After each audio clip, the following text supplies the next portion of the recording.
through his teeth to get the votes of people.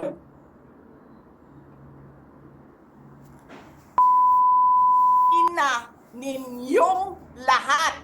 Martin Romualdez, Lisa Marcos, Bongbong Marcos.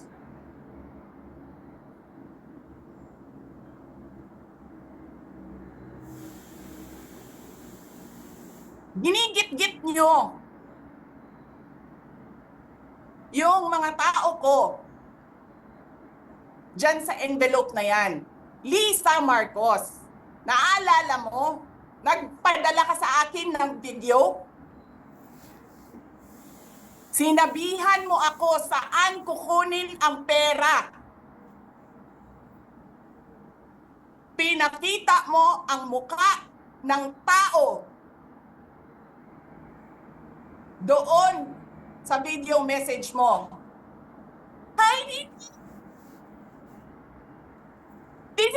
she's been working with us for the longest time. We trust her.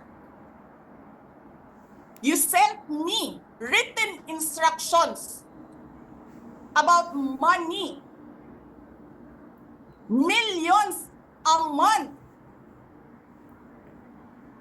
Anong nakalagay doon sa envelope? DepEd. Anong ginawa ko? Binigay ko sa DepEd. Na mukha.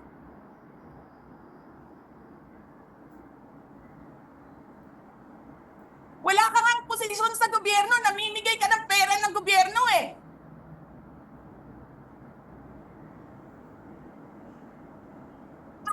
Sisirain mo yung tangal ng mga kasama ko sa office of the Vice President. Sasabihin nyo sa mga tao, nakaw yan, confidential funds yan. Niwala nga kayong isang proof na confidential funds yan. Naniwala lang kayo sa isang babae na ang pangalan ay Gloria Mercado na nagsabi confidential funds yan, na hindi nyo nga nilabas na wala pang confidential funds, meron ng white envelope. Kasi 2022 pa lang, ang ina mo ka, may utos na ng pera sa DepEd. Tapos kami yung nagsisinungaling? Nagpipigil ako eh. Kasi gusto ko lang magtrabaho. Gusto ko lang tapusin nyo na yung ng show ninyo dyan sa House of Representatives para makabalik na kami sa trabaho